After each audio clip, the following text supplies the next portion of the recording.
Gus.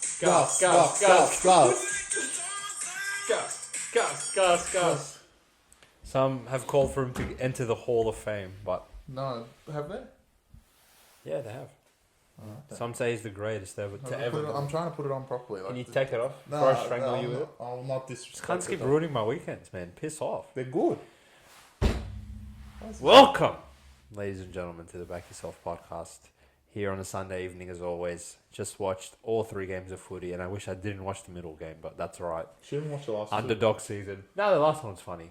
Through 9 sin mids, it got a chuckle out of me. And Tigers, the epitome of the sport. Win by 50 one week, lose by 50 the next. But thankfully, we saw that one coming, and the premium boys end the round with a bang. A few extra units on that Tigers one. So happy to escape this round in a profit. You know, stringing together back-to-back profitable rounds for us has turned our season back in the right direction after that little lull, I would say, after Magic round. Obviously, New South Wales a fucking war one, so I would... Is this the first podcast since that? Yeah, we haven't actually... we haven't really done anything. So how about... You want to do a quick 5-10 minute recap of Origin? Yeah, it was a while ago, but obviously my Queensland has fallen. You know what? Shout out to New South Wales, and most importantly, shout out to Mitch Moses. I was his number one advocate, saying that he should have played game 1, and I wish we did have him game 1 because he completely changed the dials of the whole team. Latrell Mitchell was awesome. Cam Murray did his job. I think a lot of the inclusions from Madge were great, and the team overall played great, but the asterisk I want to put is that you're not going to get 90% possession every single time you play Origin, and... Well, you might. No, they won't. But they did have a lot of possession, but what we've seen this year is the team with possession always swings the other way, and it did swing Queensland's way in the second half, but New South Wales was so far in front it didn't matter. So, you know what, I want to say for Queensland, look, you got to regroup, get your troops together. You kind of thought in the back of your mind you're going to lose this one anyway because you want to win the game next one at home. New South Wales, the job's half done. You've already lost your home game, so you have to go on the road and win this one, and that's going to be a tough ask. Yeah. Not according to the bookies and not according to everyone I've spoken public to. But if you sit down and think about it, this is a very tough ask for New South Wales and a lot of those boys that have had maybe 1 or 2 Origin games on their back, with Madge bringing them in, to go up to Queensland and win at the Coliseum. So, look, I think Queensland were not great at all. They were awful, to be honest. Whenever they got the ball, they kept dropping it. And if they got the ball, and then in defense, I mean, wow. The first try, okay, I was happy with the first try. They palmed them off. Eventually, after so many 6 against, you're going to concede, but the next 24 were just non-Queensland-like performance. If they kept them to 12, you saw what happened in the second half when Queensland did get the ball. They got 18 points on the board, and won the second half 18-4. So I can imagine if it was much closer, there would have been a better chance for Queensland, but New South Wales blew them away in that first half. I think that Lomax try really put the dagger into it. I mean, I don't know how he caught that in the air, but he's an aerial presence, and he's been awesome for Dragons and great for New South Wales as well. So Match probably goes with the same lineup, even though I believe Dylan Edwards didn't play much better than Tedesco, but I'm sure that it would be the same lineup regardless. Queensland will have to make some changes. Xavier Coates is injured. Hammer Time only likely to come back for game 3 if he's available, so they might need him out as well. They do have a few outs going into Origin 3, but whenever you think you've done the sucker punch and knocked out Queensland, we've come back and seen again that Queensland come back firing, and I'm sure they're going to be ready for game 3, whatever Billy cooks up. No, I agree with you, Chris. I feel like Origin for me is actually a good place to start for the rampage I'm going to go on throughout the entirety of this podcast, because I feel like the way the sport is heading, the direction it's heading in, is like, it's a bit shit in my opinion. For an Origin game to be 34-0 at halftime, like, I feel like they've created an environment where the ref just fucking go, like, before the game starts, flips a coin and picks a team. He's like, all right, I'm going to give you cunts 80% of possession. I'm not saying New South Wales didn't deserve to win. I'm not saying New South Wales didn't deserve to lead by margin at some point in this game. You know, 16-0, 18-0 would have been, I think, suffice. But for Queensland to repel them for 15 minutes straight of that first half, just for them to end that half down 34-0 because they literally didn't see the ball for fucking 2 hours, Yeah, sure. 60% of that was how good New South Wales played. And I think if you want to embody the New South Wales team in a nutshell, it's the player of the match, Mitch Moses, in this one. Shout out to you, Chris, for actually saying that, like, you should pick this cunt with fucking 0 game reps for game 1 because he's just that much better than Hines. And with the stinker that Hines put on Friday night, I think, like, we're seeing that more and more because Moses in 3 days' time plays 10 out of 10 games, and Hines plays 1 out of 10 against the mighty Bulldogs. So he had a perfect game. The forwards were perfect. The backs were perfect for that first half, and you get a 10 out of 10 performance with the fucking 6 again era that we're in, and the weight of possession just doesn't seem to swing for so long in these games. But I do give New South Wales credit because, as we have seen, if you have that skewed of a possession for such a long period within a game and you don't come away with a huge lead, like if they were at 14-0 or something at halftime, I would be shaking in my boots thinking, all right, here comes Queensland. And if possession evens out, they can easily score 16, 18 points the same way in a short time span. But credit to the Blues, they took advantage of what they were given, and to be up 34-0 at halftime in an Origin game, you're going to have a lot of amazing stuff that the Blues did, some horrific stuff that Queensland did, and don't get me wrong, a lot of it was shit. Chris in his Wotes FC, I think he left out Dearden in my opinion. He was absolutely horrific, and when Chris alluded to changes that need to be made, I feel like if I was Billy, and I don't want to doubt him too much because he's had a pretty good, squeaky clean resume in Origin up to this point, but I'd be smuggling in 2 Broncos straight away into my team sheet. As I said before the series, I just think he's a better player than Dearden, and I don't think Dearden's done anything special in either of the games to retain his spot. And Cobbo, I think you need a bigger body for Latrell because that left side with Angus Crichton, Latrell, To'o, by necessity, that's 3 of the hardest players to tackle in a one-on-one situation in the entire league. So I just don't think Valentine Holmes is quite big enough to handle Latrell in that way. And one Titan. And yeah, definitely David Fafita needs to come on this team. I think the Queensland forwards, as I said before the game, I don't trust them with $1, and they really let the team down in my opinion. New South Wales just going up and down the field like there was no tomorrow, and they really did nothing to repel them for the entirety of the game. So New South Wales, you didn't win the series, you just tied it, and for them to be Pick'em in game 2 and now Pick'em in Suncorp, I guess when you win in that fashion, and New South Wales I feel like has always been a little bit more public than Queensland anyway. Yeah. Even when they were garbage, everyone sits on them. So now we're no longer garbage, so I get it, but could never imagine a situation where Queensland aren't minus something in fucking Suncorp Stadium. Well, you know what's hilarious is that if they do win this series, the one that they were underdogs... No, the one that they were underdogs, they lost at home. And then they go on the road. No, wait. They've been favourites on the road both times. Yeah. And won both times. But at home, they were lost. Yeah. So that's a sport we've come to at this point. But it's going to be a big, tall ask. And I would say my big takeaway is we will find out a lot about New South Wales come game 3 because it's easy to knight them after, again, the way they won game 2, and they do deserve that on the day, but it's a completely clean slate. The same way Queensland won the comp in game 1, came out flat in game 2. I really just hope New South Wales don't do the same shit and come out flat in game 3 because you do that in Suncorp and you're going to set yourself up for a very long night. Can Mitch Moses go and repeat his heroics and put a 10 out of 10 performance in Suncorp when you're probably not going to get all those calls and the forwards aren't just going to dominate for the entirety of the game? That's what I'll have my question marks on, but I believe it is 17 days from now, so 2 weeks of footy and then straight into Origin for Game 3. You'll know we'll have our preview ready. Still got to sleep on this probably for another 16 nights before I make a tip because anytime Origin games pick him in a decider, you know it's going to go right down to the wire. And I mean, for the bookies to have the totals at 36.5 in an Origin game, traditionally, in my opinion, the days of 6-4 or 12-4 full time, they've just evaporated.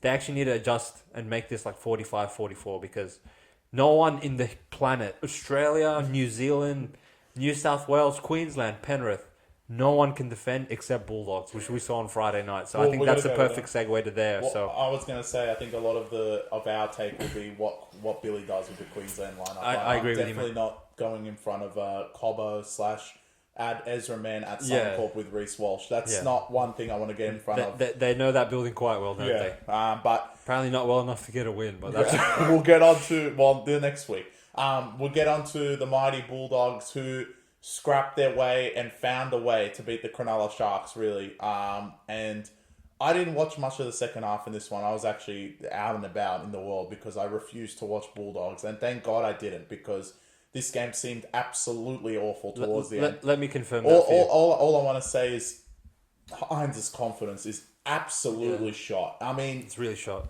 for this guy to be a Dalian medalist and within 3 games to have your confidence just shows that he shouldn't have been a Dalian medalist in the fucking first place. That's my point. I don't know if I agree with that. No, I agree with that. You can agree with that. I- Come on. I think it just shows that he should just never have played Origin. 3 games? Yeah. What happened? He's a very much a confidence player. When he has it, he's flying high, and that's a barometer for Sharks, but when he's out of form, he's really out of form. Yeah, but we're talking about the best player for a whole year. Well, are you saying In that he 3 wasn't? games- Are you saying that he wasn't? No, I'm not saying he wasn't. But in 3 games, he's just turned into Drew Hutchinson. I know. I He lost the Dolphins. I wish they had Drew Hutchinson. Honestly. So I want to tackle this game in a few ways. So I believe the ref should have called full time in the 3rd minute, personally, because again, going Same back, play. it's the same garbage in every fucking game, and I'm gonna say it in every game that, all right, Sharks, Oregon Kaufusi comes off the back fence to start the game, makes 20 meters, some other prick makes 10 meters, McInnes drops the ball, and from that point forward, Dogs already won.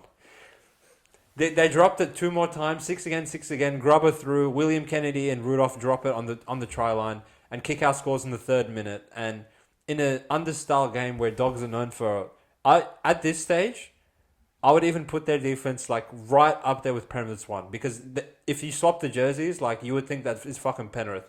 And Gus and Serraldo have their fingerprints all over this team at the moment, because it really does remind me of the early days Penrith teams when they were just starting to like shape up as a premiership heavyweight, that they just give you nothing easy. There's no easy meters. There's no easy fucking penetrating of their try line, and the points don't come easily. So they start. It goes 6-0. I want to say Sharks didn't have a tackle in the Bulldogs half until the 30-minute mark, which is insane. Like, for Dogs to complete at 95% that way, again, very professional performance from them. But I do want everyone to look at the game in this way that's going to come and attack us for being some Dogs haters or some idiots or whatever the fuck you want to call us. Dogs stuff. I like them. Look, Dogs in 80 minutes with all that fucking ball scored 2 tries. One was the kick-out drop on the 2-meter line, which my mum would score. And second of all was the Reed Marnie scoot, where Sharks were just so tired from conceding so much possession that they conceded that. There was no like orchestrating of plays. There was nothing really creative run that the Sharks weren't all over, in my opinion. And then once possession, and I want to say like, if there was a 6th Man of the Year award, Royce Hunt, like as soon as this cunt comes on, the whole fucking game changes, because Rudolph is awful. Is absolutely pitiful, and he was the worst on ground. If there was a award for the game, Rudolph would have gotten it. Alright, so you already got him in Works FC. He's captain. I don't give a shit who else played, unless you wanted to give it to Dearden for last week. Can I put Dearden in this week? Rudolph was really, really bad. Like between his errors, anytime you can gauge like when your own fans are saying like this cunt needs to be dropped on the official Sharks page, like he was really bad. No, but he kind of, as bad as he is, he helps them because he starts the game. Yeah. Because when Royce Hunt comes on, the crazy cunts come on. Everything. So when Royce comes on, like at that point, they got their first call because Royce Hunt had 15 cunts tackling him and still got a quick play of the ball again. I was like, hallelujah, we got a call. And Sharks, like they just, that high-powered offense that we've come to know from them just wasn't on display. And I want to say 80% of the blame on Hines' shoulders. Kicking game, again, atrocious. Copy-paste of Origin. Like, there's no height, there's no depth, there's no nothing. It's just arena, like, dun, dun. Yeah, all right. And on the other end, 6 Dalian points to go straight into the pocket of Matty Burden, because with the kicking tee, the in-play kicking, the field goal at the end, he had an 11 out of 10 game. And the whole rest of the game for 60 minutes was Sharks slowly but surely getting the ascendancy through the middle, getting all the way to the Sharks 30, putting a bomb up, and then Dogs making 20 meters, and Burden kicking at 70 meters, and just getting rid of everything that Sharks did to get the ascendancy the previous set. So, in a game that ends 3-2 in the Sharks' favor at full time, where we laid -3.5, I would still want to say we were on the right side. If Hines just fucking woke up to himself, don't worry about the field goal because everyone's already roasted him enough for that, and he deserves it because seriously, how did you miss that? But outside of that, if Hines just grabs the fucking game by the scruff of the neck for like 10 minutes in this game when Sharks had the ball, I promise you they could have easily scored 24, 26 points. Sure, Dogs stopped them and repelled them a couple of times where other teams would have quit, and that's a credit to Bulldogs. I'm really impressed with what they're doing, but to me, like, Sharks are the better team. I know Sharks are the better team. Sharks should have been laying more than 3 points, and the fact that they didn't cover, if that game played again, I would take Sharks again because I believe the wrong team covered in this one. What do you think, mate? Well, as soon as I say who has the best offense in the competition, all of a sudden they can't score Yeah. So, i.e. watch out Manly next week. Because that's what's going to happen. Again, a game that Sharks should have won, put the 2 points away, and I still believe they should be, 14-1, because all the games they've played, they've actually lost to themselves outside of the Penrith one, where they just were simply outclassed. First one against the Tigers, Dolphins, Dogs, who else have they fucking lost to? Some dicks. Some idiots. The games they've lost have all been their own fault. And it actually goes down to what is the actual, like, is there something that just intrinsically in them, okay, we're in first place, we have to fuck it up. Like, it seems that way. And the thing is with the Cronulla Sharks, this is going to be a good clip, is that Sharks were first. They went to Melbourne. No one gave them a chance. They won. Okay. They went to Magic Round. No one gave them a chance against Roosters. They won. Then everyone gave them a fucking chance against Penrith after winning those two by some miracle. Then they just collapse. And you know what? The Penrith Panthers have destroyed this team completely. From the time that they pumped them 42-0, they've done nothing. They beat Broncos and then lost every other game. Lost every game. And look, the Cronulla season has completely gone down the toilet, and it does look like right now, because you guys keep losing stupid games like Dogs. Not that Dogs didn't play bad, and look, we're just looking at the lineup itself. It was legitimately 10 players for Cronulla that were better than their opposite number. And the Dogs just show effort, show heart, do the right things, defend well, and they get the job done. As no one else can fucking defend. They're the only team that can defend. And look, the Sharks actually, to keep up with them, defended decently. But at the end of the day, they still end up with no points. And the Dogs end up with 2. But the Cronulla Sharks have fallen off a cliff and fallen to a point that they're now third on the table, which will do them no favours in the finals. Imbecile. Because they should clearly be first. And they were the strongest team, especially going to the Roosters. And at that point, if you actually put me on a lie detector, I was like, you know what? Cronulla could win this thing, because at that point they had a high-powered offense. They were defending well, and the Penrith game, and since then it's just been a click of a switch. They have completely fallen off, and the games the last couple of weeks have just been abysmal. And they go back to points bet again. Maybe they'll redeem themselves. Let me make an interesting point for you, right? So they go to Broncos. I think everyone will conveniently forget that Nico didn't play. Yeah, they won again. Right? So Nico doesn't play, and then he plays Origin. When has he won last? Listen. Nico played against Panthers, got raped. Roosters. He didn't play against Melbourne, they won. He didn't play against Broncos, they won. Yeah. So his last win is against Roosters. Yeah. Magic Round. He hasn't won since Magic Round. Yeah. Wow. It's insane. Because he didn't play the Broncos game, played Origin, they quit the Dolphins, and then they quit the Dogs. Yeah. So, like, this is even beyond, like, Origin, is Nico up to Origin standards or whatnot? Like, he actually needs to get his fucking head in the game and start getting some wins for Sharks at this stage. This is embarrassing. This guy's a Dalian medalist. I mean, I can't tell. Looking at it. The way he's playing on Drew Hutchison. Yeah, I know. It's incredible. It's insane how, like, literally 5 weeks ago, everyone would have hands down said, oh yeah, Hines is Dalian again, and pick him for Origin, blah, blah. He was first, wasn't he? And now we're comparing him to Hutchison, for God's sake. That's what's happening. And look, Dogs, like, if you ever put Taff at 1 again, I swear to God. Yeah, well. You have to do anything just to not leave him there, alright? I don't care who's out. If he is not playing 1, then you guys are a chance. Yeah. Him and Turpin both dropped out of the lineup. You actually, I'm glad you brought this up, because Kiraz at fullback, he also can't play one again. He was awful. Oh, was he? He was awful. The 40-20 he conceded was really That was really bad. funny when he hit it out himself. That was and funny. Just generally speaking, he's a gun outside back, guns and a gun. We go, please, Sorreldo, don't play him fullback. Why didn't again. Critter play fullback? He look, shout out to Critter because Oh, he probably was tired. he's like symbolic of where the direction of the club's heading at the moment. I feel like a lot of players probably would have had an excuse to not back up 48 hours after Origin. The Cowboys players apparently, well, And they don't need to back up. And Penrith players. And Penrith, like, for the once in their life, they didn't back up either. 4 days after Origin, but Critter, after putting a good performance in, and again, not out sprinting Cherry Evans in Origin. I was going to say that. Doing this shit, like, I know you're 23 and all, and you were in his head at that point, but you haven't won a series against him. You haven't won anything yet. So wake up. Yeah, well, can't still come out you saying that he's won 3 premierships. Yeah, okay. He hasn't won enough in Origin yet. Yeah, he's about to, mate. Is he now? You know, people are campaigning for him to be the next New South Wales captain, which I thought was pretty funny. Well, I didn't actually make my point from Origin, really. No, you can make it now. Fuck Dogs. I mean, all I was going to say was, all the haters are going to come after me, but who gives a fuck? Say it with your chest. Mitch Moses has had a better rep footy career than Nathan Cleary has.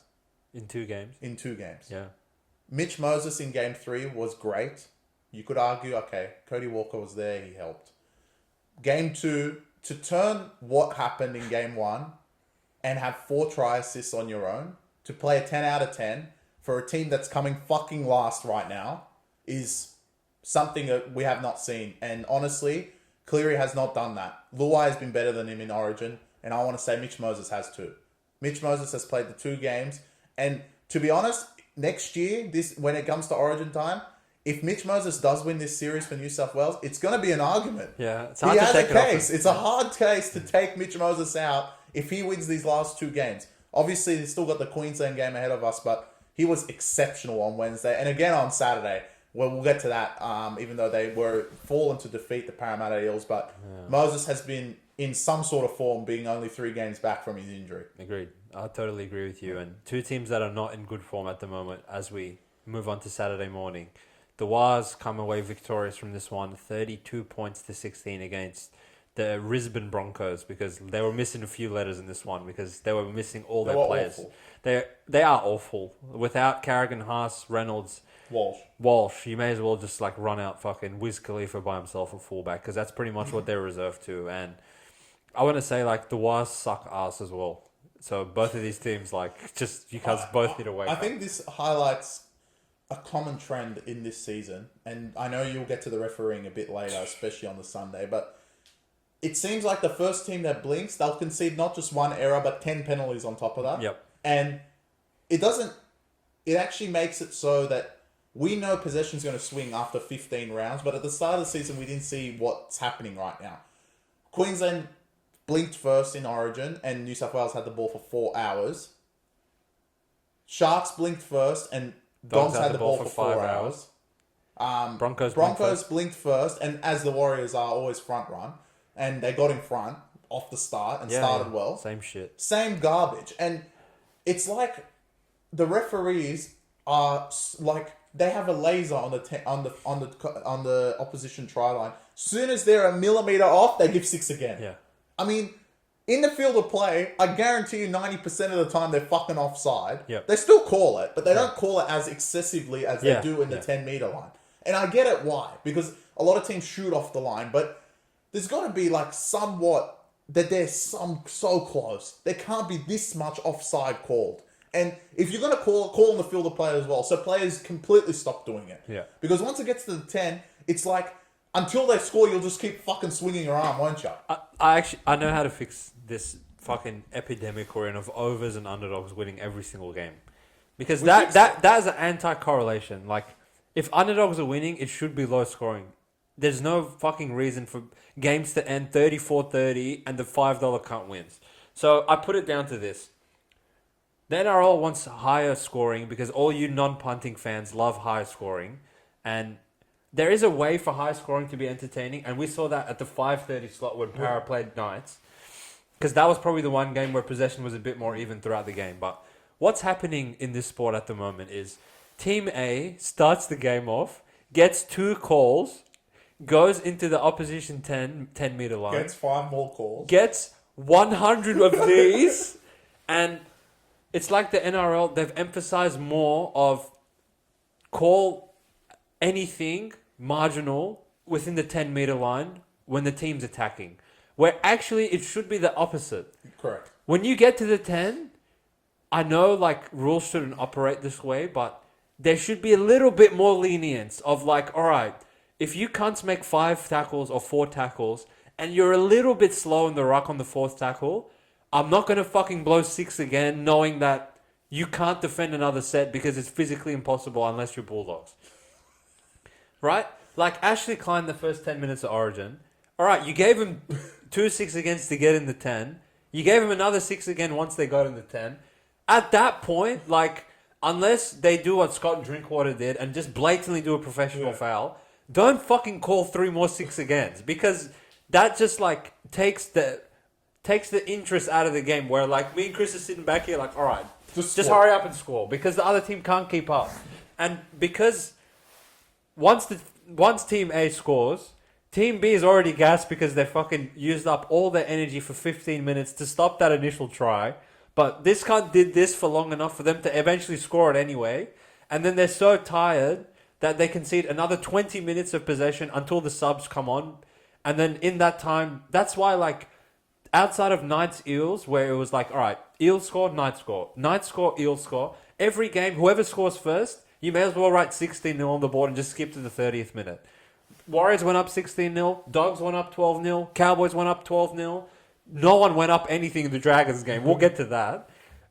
Raiders, I feel like they could play 10 more hours. They wouldn't have scored. Like, every game's the same in that way. You know what I mean? Yeah, it's getting to, like, for an Origin level game to have that is just an essence of what the sport is doing. If Queensland, the Origin team of Queensland, the best players in Queensland are getting pinged for offside 5 times. Or can you imagine Titans? Yeah. Or imagine Cowboys? Or imagine, I don't know, we saw Cowboys today. Yeah. The same garbage happened. Yeah. Luckily, there's Jack Cole who can't score. Look, the way the sport is going is get to the coaches should just say, just get to the 10 meter line, we'll get a call. All good. Yeah, bro, it's crazy. So, in that way, like as Chris said, Warriors did what Warriors do. They went up 16-0 at home. It's not the first time they've done that. Obviously, they let Broncos back in it. It's 16-12, a few minutes after halftime. But at that point, like I feel like Broncos just didn't have enough firepower to extend that 12 points into 18 or 24. Maybe if they have Carrigan and Haas and Walsh, Carrigan and Haas can do what I'm saying and get them down to the opposition 10 a few more times. But obviously, you can't fucking do that with Kobe. And I feel like they got a bit flustered and just were pushing passes a little bit too much, and they just didn't have the natural flair of Reece Walsh to get them the points on the board. And Warriors hung in there, like credit to them, they hung in there enough to not let them ever get the lead at any point in this game, which they would have started shaking had this got into like 18-16 or 24-16 or whatever, and then Broncos just didn't have enough gas in the tank at the end of this one. I mean, the game itself was like pretty boring, who cares? But I want to ask you, Chris, do you think in hindsight, Kevin made the right call by not naming any of the Origin Lose the battle, win the war. And I said this in the preview that likely Broncos wouldn't play, and you're right. Yeah, I think it was the right play from Kevy. It is going to be an absolute task next week, but it is essentially your grand final for this year. I mean, to lose 5 straight basically is almost a shout of you guys are not going to fucking make it. And next week is going to be an absolute blockbuster at Suncorp. Brisbane will be ready. Penrith, I know they're going to be ready, especially after their games this afternoon as well. So it is going to be a great fest, but I still think it was the right call. I think if they went there, they would have used a lot of gas. They might have won, but would have lost the battle in Brisbane. And to turn around your season, you need a big win, and beating Penrith is on that agenda, but we'll get to that in the preview. That might need a 20-minute preview. Yeah. So the grand final rematch, it's going to be an absolute great contest. Agreed. And speaking of great contests, I mean, 5:30 sharp at Newcastle Stadium, 28,000 fans packed the stadium, which was a fantastic turnout for this one. Shout out to Newcastle. Absolutely Win, lose or draw, it doesn't matter how good or how garbage you guys are. The fans packed the stadium, and I think they got their money's worth in this one.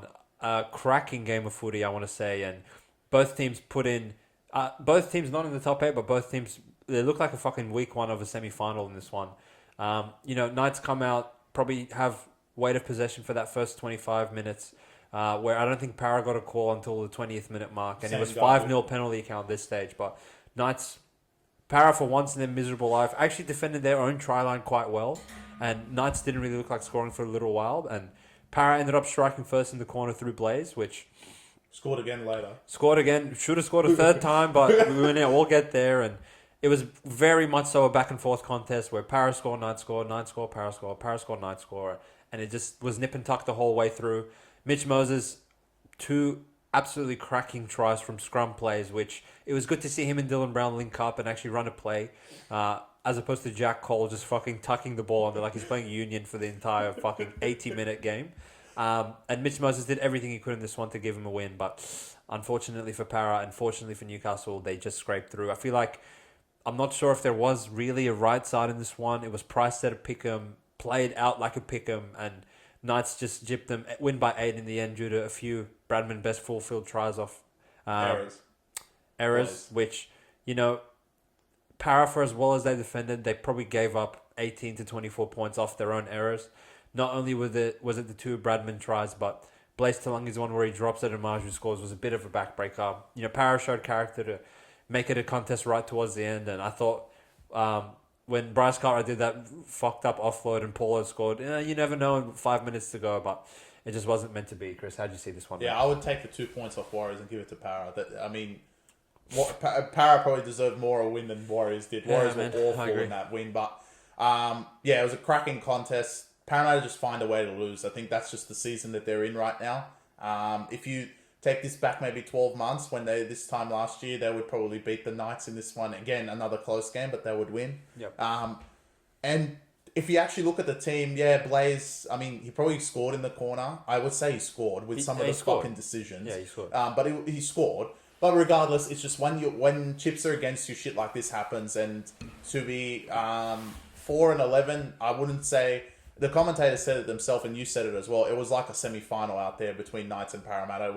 It was something you would see in the finals footy, and these 2 teams are like 12th and 17th right now, which it just makes no sense in terms of the league. But shout out to the Knights. They got back on the board. I thought they played decent enough, and they were very good through the forwards for all the outs they had. So there is spots that Parramatta needs to wake up, but I think obviously their season's done. They need to think for the future, and the future looks very bright with how good Mitch Moses, and look, Dylan Brown, he gets very underrated because Mitch Moses has all the headlines, but he has been fantastic most of the year. Agreed. His running game has been the most deadly probably across the competition from 5'8".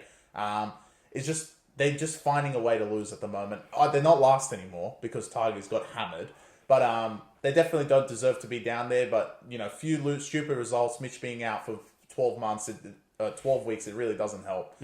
So at the moment, is just make sure you don't come last and on to next year for them. Knights, they still have finals prospects on their mind, which astounds me.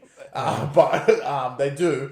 And the Will Price kid, he was on debut and he scored. He looked much better than Jack Cogger. So just explains to me why you fucking signed Cogger in the first place when you had Gamble, who was playing fine, and then on top of that had this kid in New South Wales Cup. Makes no sense. Don't worry, Adam O'Brien will drop him next week. Probably.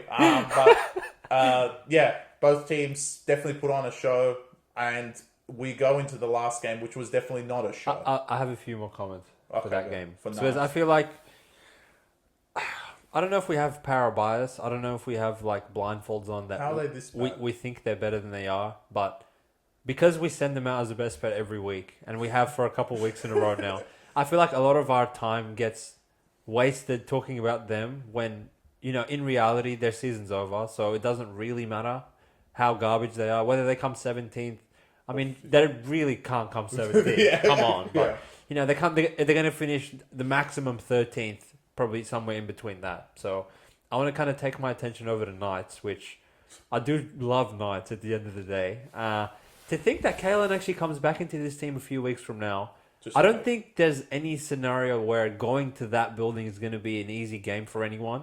For them to pack it out with 27,000, is really impressive to me, and I feel like there was a level of commitment that probably has been lacking from Knights over the past couple of weeks. So if you swap out Fletcher Sharp, get Kalen in there, get Leo Thompson back, and get these boys firing up. Like, I feel like Knights could. I don't want to say they weren't going to 10-peat and make the 8 like they did last year, but they could be a little bit frisky. That's all I'll say. 3 weeks ago, said they're garbage. Yeah, I know. They've improved. Yeah. Knights are not making it, regardless. Okay. Shit. Okay. Fair enough. But they will be competitive towards the end. But I just unless they have every game in Newcastle. The more I think about it, like they're awful. next Sunday is equivalent of a Super Bowl for me. There's 2 Super Bowl things. Knights Raiders. There's 2 Super Bowls. Which is a perfect segue actually into Saturday night, which to the worst game. No, the most torturous 80 minutes of footy I've watched sweating a bet in my life.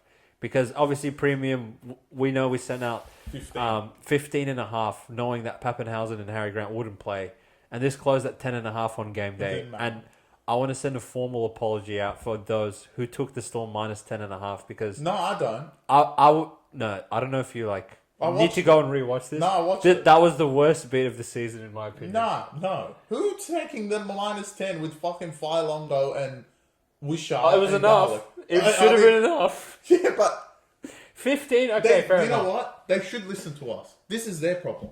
Yeah. Anyone that took minus 10, you need to be on premium or at least watch the podcast. Because we've been saying for weeks, these motherfuckers don't even try. If they tried, they would have won like 50. Yeah, I know. And look, Raiders are awful. They're awful. Awful, yeah. I mean, I want to say, Kale Weeks, can you just go and be like a 100-meter sprinter? Yeah. I mean, to go around Longo like you're a Ferrari to a fucking Toyota.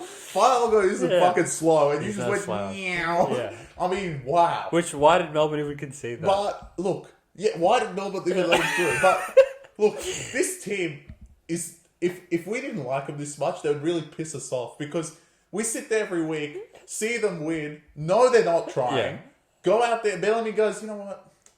If Munster's ready, we'll play him. If not, it's all good. We're going to win anyway. I mean, to have that sort of team and culture that they just fucking win anyway is actually insane. And now they've got a 2-win gap over anyone in the competition for no reason. The same way that Dogs are the only team can defend, Melbourne are the only cons that can play well below their peak and win every game. Yeah.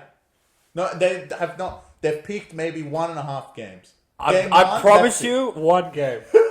After round 1, they have not given a fucking 1 game. Well, what have they lost to outside of round 1? They lost to Sharks, which the Harry Grant scene, but I still would say fuck them. Yeah, okay. And they lost... They lost the Knights with literally nothing. Yeah, literally nothing. That's it. They have 3 losses. I mean, wow. Yeah. And, Raiders are really bad. And, again, what Under Duress one. Under Duress one, which is great. Raiders? I feel like... When I start putting cunts under duress that are just pointless, that's the ones that have been winning. Yeah. When I say, Sharks minus 2.5 or whatever, it doesn't win.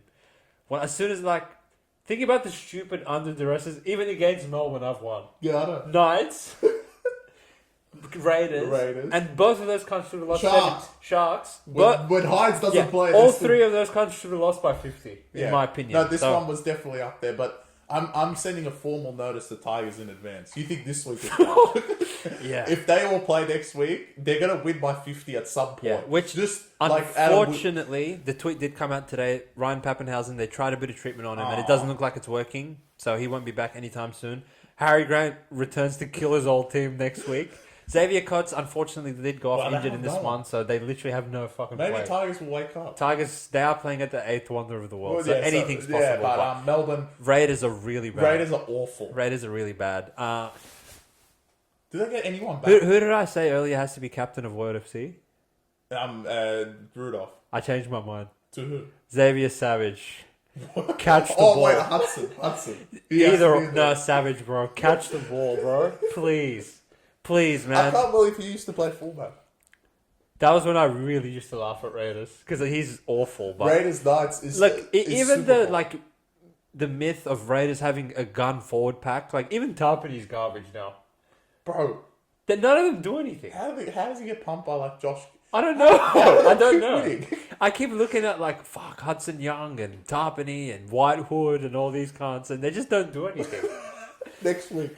I don't know if they're just devoid of competency in the halves or like the guy that came in. I thought his kicking game was He was decent. actually alright. I thought he played pretty good, but Raiders defended. they were a completely different team with Fogarty, in my opinion. Like they were never this inept and never this garbage to the point where like okay. I know they did, But they didn't throw a lot of it was like Melbourne just. I'm telling you, if you told Melbourne you have to score 40 points this game, otherwise like we're gonna kick you out of the comp, they would have scored 50. They were so capable, but they just like didn't string together.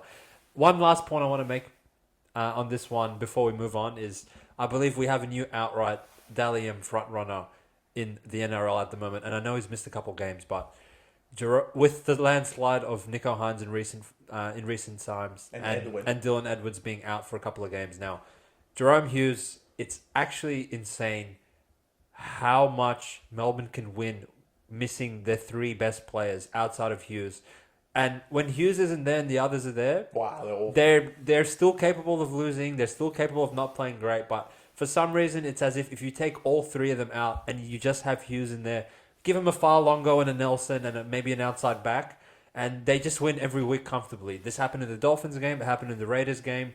It happens in pretty much every week that he's there. And he's setting up tries for fun. He's kicking game, running game, support, passing, everything. He's got the ball in the string at the moment.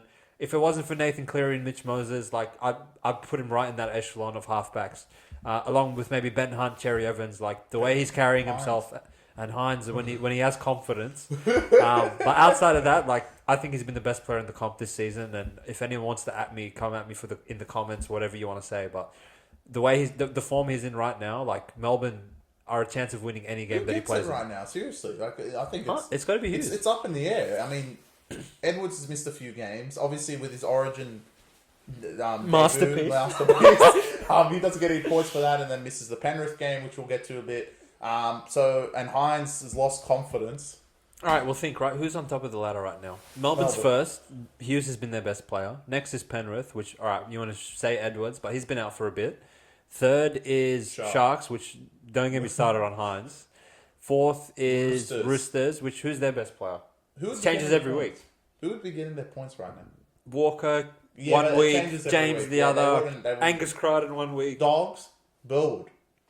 Yeah, maybe but like again, recently. He's missed games. So he's missed games. I think if you look at the top six, Kickout was until he broke his hand. So I think by default, Jahrome injuries. Yeah, well, Cherry Evans has been Cowboys good. suck. Cowboys and everyone below Cowboys suck. Us. Well, Dolphins. There is one man which I sounded the alarm for. I don't even know if he got points today because he was awful. But the Dragons defeated the upset alert of the century, which ended up being Pick'em. Obviously, when we were recording this, Hammer Time was in and Dolphins were -2, which closed at Pick'em. Yep. Dragons without Lomax, Hammer Time, got to the middle mark. Bookies basically said, all right, Pick'em, just let whoever wins. Dragons win this one 26-6, so upset alert hits as well as under duress. Good round. So good round for us. Well done. Yeah, the Dragons just got over the top of the Dolphins. And like I was just saying, when I was saying Ben Hunt in terms of their best player, he was awful. I mean, why was he? I mean, did he even play? Wow. Honestly, he didn't do anything. So, look, when I'm trying to think of a Dragon that actually played good today, I'd have to say something like Sloan or... the Feeney sisters. Or the Feeney sisters, one of them getting injured. The forwards were great. I thought Sewer was fantastic. Sewer backed up and played awesome. And Fatala Mariner, which for some reason played good. But Dolphins, there are serious warning signs that they're quitting. I mean, to lose to Dragons... Yeah. You can't beat them twice, man. No. To lose to Dragons, when I just said Ben Hunt maybe got a 5 out of 10 as in performance... They're pretty awful. And Knights and Dragons, that backline was horrific. Yeah. Horrific. When you take Ravelo and Lomax out, it looks really bad on And paper. Jack Bird, I mean, awful backline. It was just solely from the backline that we had in the past. Sure, yeah. Just unbelievable. But the forwards definitely stepped up for the Dragons. They had all the running in this game, and they definitely deserved the win. Puts them, leapfrogs everyone, and puts the Dragons, shout out to the Zerafos brothers, into the top 8. They've been great, and they're 8-7, which means, according to your theory, they have to lose next week to go back to 8-8. Yeah. It's the equilibrium of all equilibrium. Dragons have to be 500. Like, Same wins, same losses. If they lose a game, they'll win the next two. If they win it, they'll lose the next two. That's just how they are. But I want to go back to Dolphins. I mean, they're quitting. They're quitting in real time. Yeah, real time. Yeah. This is 3 of their last 4. Obviously, they beat Sharks because Hines had no confidence. They gave Raiders a win. They gave Raiders a win for no reason.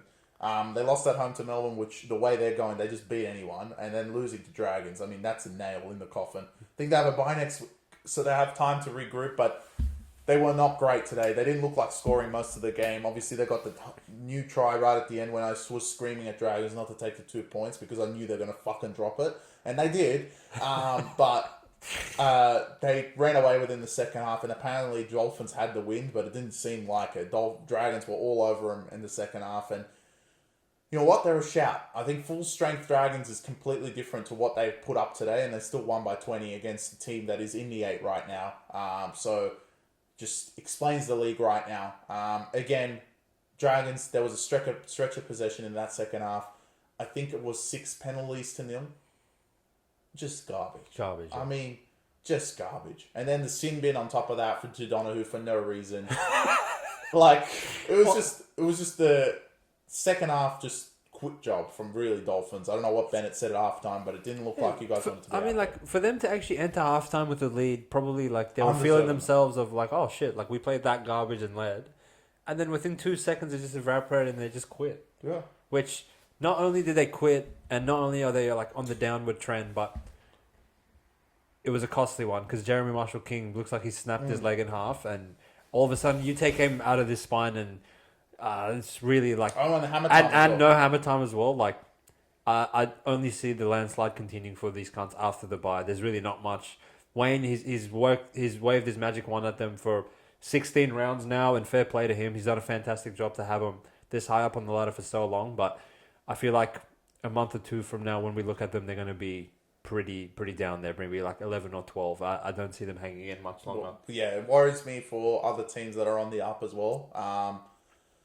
When you're a shit side, you do get lightning in the bottle and you start winning games. But if you peak too early, your finals run is basically done and dusted. Yeah. And there's a lot of teams really on the up. One of them we're going to get to next. I mean, the boys, they're better without their players, apparently. They're better with Purdue. I called it weeks ago. Yeah. But Dolphins definitely on the slide. Raiders are 12th, which we didn't get to, which is that really it? funny. They were 5th and now they're 12th. Which is hilarious. You know what's funny about Melbourne? I'm pretty sure their last 3 games they haven't covered by half a point. Yeah. No. Which is really funny. Yeah. Because so Tigers, I mean... Tigers... I might have to put them under duress for no reason. But we have one game before that, which we'll get to, is the Penrith Panthers hosting the Cowboys. The Penrith Panthers. You just want to change their name. Because they had no one as well. They did have no one, but look, I'm actually going to sit here and question both these teams for having no one. New South Wales players, you guys have a case. You won the comp. I get it. But Queensland, I mean, what did Valentine Holmes do? Tackle Latrell, barely. Cotter, okay, sure. Robson, all right, fine. You played through the middle the whole game. Makes sense. Well, he actually didn't because he came off. But anyway. Dearden dropping the ball. Nana, he scored for the 50th time in Origin. And the Penrith boys, as much as you guys won the comp, it wasn't a strenuous, hard game that we were thinking of. And you know what? It just goes to the mentality of the team right now. And I said this at the start of the season. Obviously, I don't think they're going to finish outside the top 4 because everyone else is fucking retarded. So don't worry about that. But, this is not something you see from Penrith usually. There's usually definitely a bounce back. We're going to come back and definitely play and beat the fuck out of them. And knowing the fact that Cowboys actually announced they weren't playing their players 2 days before actually affected this. Cowboys, if you just shut the fuck up, Penrith boys would probably went out there for no reason and killed you cunts. So fair play to you guys because you ended up winning. Yeah. Because then they won the Penrith chess was like, you know what? We don't need anyone. We're going to run out there Jack Cole and Schneider and shit. And eventually you're going to get found out with garbage players. And they did today. Penrith did just not look like scoring at all throughout this match.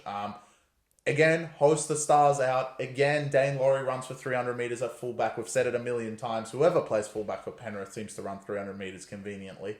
But they ended up not scoring, only the 6 points on the board. They were awful. And atrocious at Bluebet, which is not something you hear all the time. Cowboys, you're better with Purdue. Yeah. I mean, next week, again, you're going to have to bring back your Stars, and you better hope they play well, Todd Payten, because there is one team that is definitely on the rise and full of confidence now with the return of Tom Trbojevic, and Manly going there is not a sight you want to see if you guys are going to play fucking garbage again. But Cowboys, they're 3-win. They've their first time, even with Thurston, apparently this didn't happen, that they've won 3 games in Sydney, which is actually insane. This is the epitome of this sport. And 2 of them being at fortresses, at Bluebet and Allianz. So, look, I've seen everything at this point. But I did say, I was at home watching this game, I was like, one of Tigers or Cowboys are going to win today.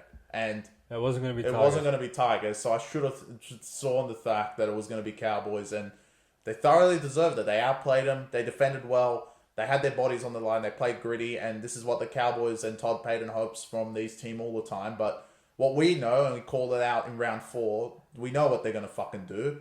They're in a chance for the 8 because simply everyone else is just as retarded. Yeah. But they still suck. So, like, in my opinion, Todd Payten, he would find it hard to sleep at night knowing that as soon as his six, no other team can boast 6 Origin players in their fucking roster. And he knows that as soon as all 6 of them fucking don't play, the team actually has a bit of backbone and will just not concede points at will. It actually baffles me. So I know he has no fucking idea. And Chris, you said that it was actually smart of Todd Payten, and this is what you actually asked for when they played Warriors the first time. And I guess, like, at least he fucking went back to the drawing board. He's like, all right, I'm not going to do that again because we quit anyway. I'm alluding to after Origin Game 1, all the Cowboys players backed up, and they literally were down 32-0 to a team that can't score. And this time he's like, fuck it. When we played Roosters, I had no players we won, so let me give these boys another go. And they just went and won again. Yeah, it's legit. Spread-wise, there was no way in the world anybody in the fucking world should have been on Panthers minus 12.5. Because we saw this against Dragons a few weeks ago. There is no reason they can't score for them to even score 12 points. So that's one aspect of it. Now, we sent out 1 to 24.5 winning margin on Panthers. We can't simply because I refuse to send out an underdog head-to-head because too many of these pricks have won. So, did I expect Penrith to win? Yes. Was I shocked that they couldn't score? No.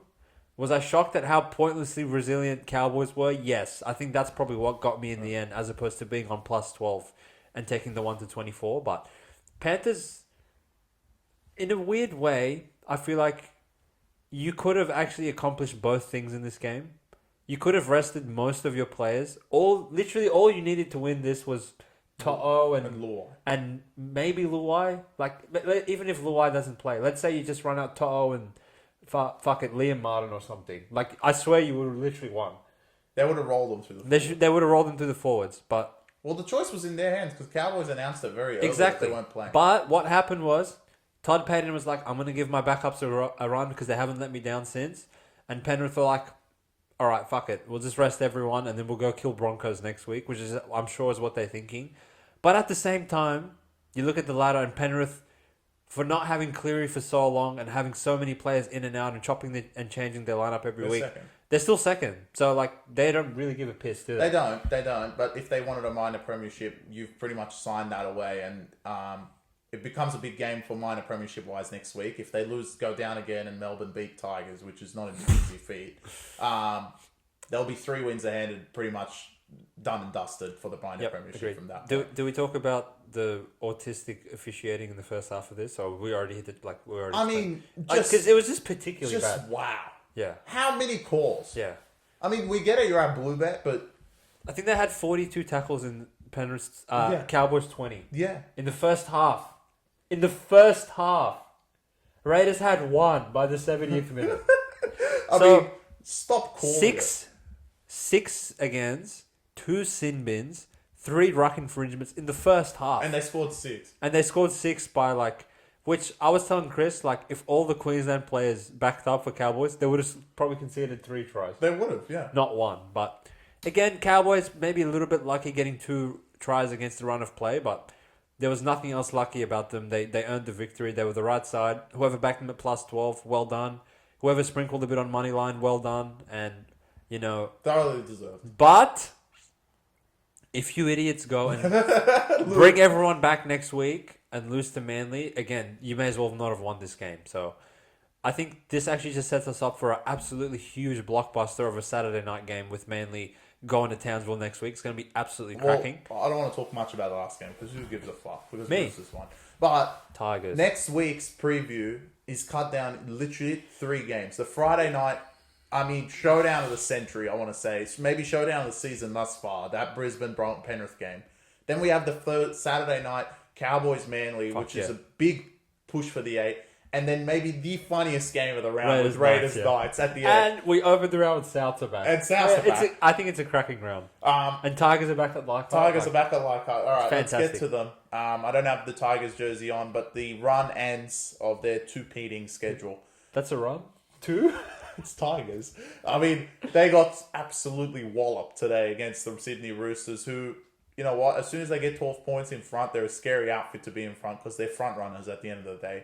They win this game 40-6. Tigers were just shit. Tigers suck ass. I want to say the officiating this game was particularly awful. You thought so? I thought it was fine.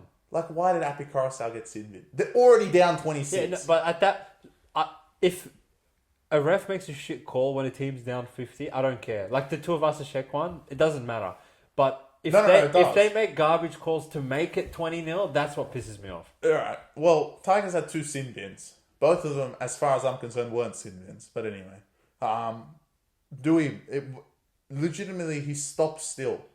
Tigers are awful. Are absolutely horrific. They're awful. I don't know how they've won 2 of them. Yeah. They're shit. But 2 rubbish sin bins, regardless. Wake up, bunker yet again.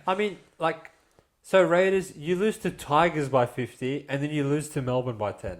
Like, make it make sense. Melbourne don't give a fuck. What, Tigers are competent? Yeah, they have Galvin, who's cried again. Help him. Please help him. Like, how can you just let this run out there, watch an 18-year-old try his guts out and be your best player along with Coruscant week in, week out, and the rest of you pricks, it's like they ran out there with 11. Like you said, that left side. It's like they already have less players. Yeah, it's crazy. Like the ease at which the Roosters, and for a team that is a front running piece of shit, like they didn't even try to get that initial lead. It was just like Manu broke his wrist, which I think that's going to cost you guys probably 6 weeks of elite center production on that right side. Unfortunately, Pauga's not their replacement, which is really funny. Well, actually, they have no one. Yeah, Tupanoa and the utility of the decade. So, Roosters, you guys are in good form. Probably the form team of the competition. Get a good win. Didn't even have to sweat this one for a second. Shows the intention with all the Origin players backing up. Spencer Leniu, Angus Crichton, Lindsay Collins. As soon as those 3 were named, I had no doubts that Tigers were in for a long night. On my life, I would have laid 22.5 in this game because I knew Tigers are absolutely horrific and they should have lost to 0. Yeah, but Pole scored, which put a smile on my face. So Tigers back to the drawing board, back to this 9th wonder of the world. Back to the chalkboard. Back to the chalkboard. Like you guys. But again, not going to knock anything here. Roosters just a superior time, more talent, more elite, and they're the most formed team in the This, I feel like the script went back to normal for once. Like, if you think of the major blowout victories, it's actually been the underdogs. Like, Tigers last week winning by 30, Titans winning by 60. I missed that. This was like, all right, we're kind of back to schedule where a team's minus 15 and they play like they're minus 15 and they just win easily. If you took the Roosters line, you didn't have to sweat a second in this game. If you took the Tigers line, unlucky, back to the drawing board. We'll see what happens next week. Did you take it? You were probably 1 week, pushed your luck 1 week too many on Tigers. I can see the rationale of, they're on the ascend and they beat Raiders and they beat Titans, but huge step up in class, going to Allianz and playing the Roosters as opposed to playing the autistic Raiders, which this actually just makes that Raiders loss even look 10 times worse. Well, look, Raiders bounced back though. They need to bounce forward and kill Knights for me.